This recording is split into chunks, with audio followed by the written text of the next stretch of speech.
Биыл Түркістан облысына қарасты аудан қалалар арасында өткен ауыл шаруашылығы еңбеккерлерінің қорытынды алтын күз 2019 шарасында Бәйдібек ауданы көш басынан көрінді.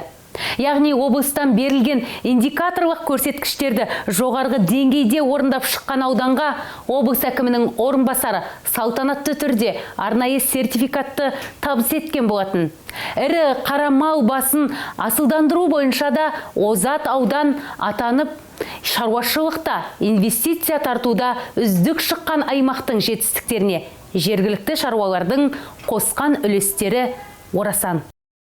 Алла жазда еселі еңбек еткен бәйдібектік шаруалар үшін биылғы ауыл шаруашылығы маусымы өте қолайлы болды. Нәтижесінде жергілікті диқан қауымы шаруашылықтың барлық дерлік санаттарында мол табыстарға қол жеткізіп отыр. Айталық 2019 жылдың 10 айында өндірілген ауыл шаруашылығы өнімдерінің жалпы құны 20 миллиард 376 миллион теңгеге жетіп, өткен жылдың тиісті кезеңімен салыстырғанда артығымен орындалған. Сонымен бірге биыл аудан бойынша 91.200 гектар егістік жер игеріліп, дәнді және бұршақты майлы дақылдар мен астықтан, сонымен бірге бау-бақша түрлерінен де жоғары нәтижеде өнім алынып отыр. Осы орайда Түркістан облысына қарасты аудан қалалар арасында өткен ауыл шаруашылығы еңбеккерлерінің қорытынды алтын күз 2019 мерекесінде Бәйдібек ауданы көш басынан көрінді. Яғни салаға қатысты индикаторлық көрсеткіштерді жоғары деңгейде орындап шыққан ауданға салтанатты түрде арнайы сертификат табыс етілген болатын. Биылғы жылы ауа райының дұрыс болуына сәйкес бидай өнімдері де өткен жылдан жоғары өнім алынды. 21 центнерден өнім түсті аудан бойынша. Арпа өнімде 15 центнерден өнім беріп, өткен жылдан өте жоғары өнімдер көрсетілді. Және егін шаруашылық бойынша барлық түрінен жоғары өнімдер көрсетілді. Және мал шаруашылығы бойынша малды асылдандыру деген өкіметтің үлкен тапсырмасы бар.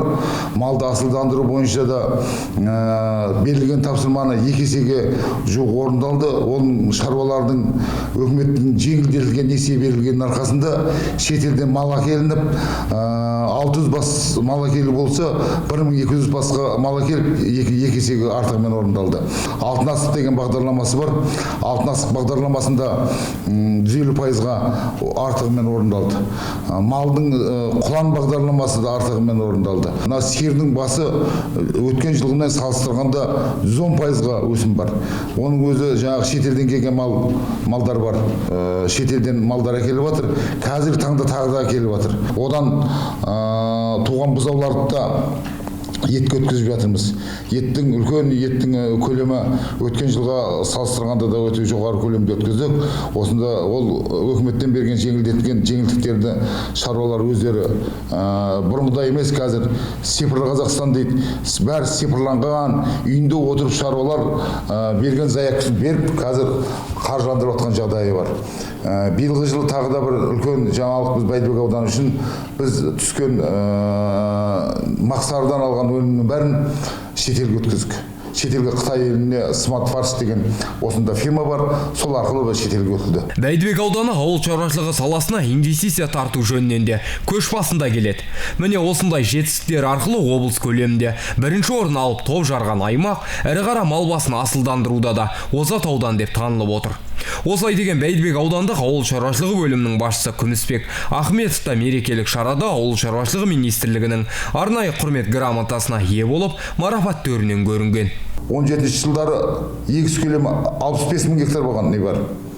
Қазір 91 мың гектар. 65 мыңнан 91 мың гектардың арасындағы гектарды игеріліп жатыр. Шаруалардың бәрі игерілмеген жер жоқ. Барлық жерді игеріліп жатыр. 100%-ға цифрландырып, егістік жерді электронды картаға енгіздік. Сол электронды картада ол да бір көрсеткіштің түрі. Шаруаларды түсіндіру арқасында шаруалардың осы электронды картаға енбесе өкіметтен келетін жеңілдікті алмайтындарын түсіндіру арқасында бәрі 100% енгізілді. Биылғы жыл шөпте басқа да көп болды. 2 жылдық шөпті жинап алды шаруалар. 1 жылдық емес, 2 жылдық шөптерді жинап алды. Өзіне керекті шөптердің артығымен жиналды. Өйткені ауа райының қолайлылығын тиімді пайдаланды. Осы техника ауылдан да 100%-ның үстіне шығып кетті. Шаруалардың жаңағы егістен басқадан түскен табысына сәйкес ұзақ жылдық несиелермен қазір таңда 35 техника алынды. Биыл 91.200 гектар жер игерсек, келесі жылы 94.700 гектар жер игереміз деп жоспарлап отырмыз. Бірінші орын болғанмен, бірінші орынды ұстап тұру қиын дейді ғой. Сол ұстап тұруға тырысамыз. Бәйдібек ауданында соңғы жылдары мал шаруашылығы да қанатын кеңге жайып келеді. Бұл бағыт бойынша аудан шаруалары мемлекеттік бағдарламаларды орындауда белсенділік танытып, тиісті межелер жоғары деңгейде атқарылуда.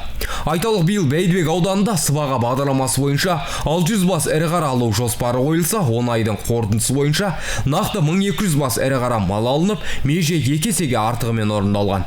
Сондай-ақ алтын асы құлан бағдарламалар бойынша да ілгерілеушілік бар. Бұл тұрғыда ата кәсіпті қолға алып, етті және сүтті бағыттағы ірі қара мал бордақылау ісімен белсенді айналысып келе жатқан шаруашылықтың бірі Екпенді ауылындағы Молдахмет ауыл шаруашылық өндіріс кооперативі.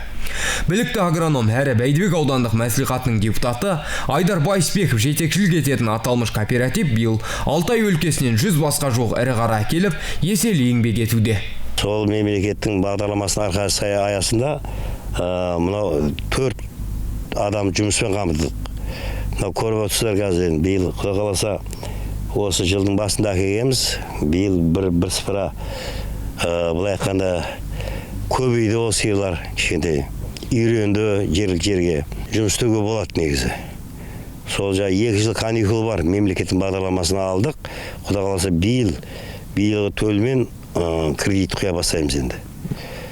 Бұға дейін де, біз осыға дейін де істеп келеміз тірліктің бәрінен. Бірақ енді мынау сыбаға бағдарламасы бізге жеңілдік болды кішкентай. 2 жыл ештеңе төлемейміз.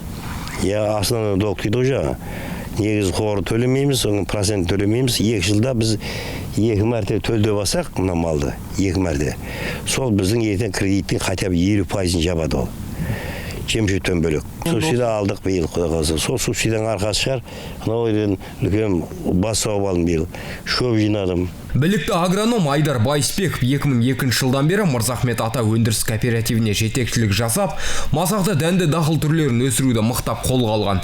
Сол кезеңнен бері ұжымның тынбай еңбектенуінің арқасында бүгінде шаруашылықтың егістік және жайылым жерінің көлемі 2700 гектардан асқан. Ал қазіргі таңда қазақтың ақбас сиырлары мен ангус, әулиекөл тұқымдарының жалпы санын 200-ден асырып, ірі қара бордақылау алаңының құрылысында аяқтап іске қосқан шаруашылық төрағасы болашақта бұл аумақта мал сою орындарын іске қосып, нарыққа ет өнімдерін шығаруды жоспарлап отыр. Алдағы жоспар енді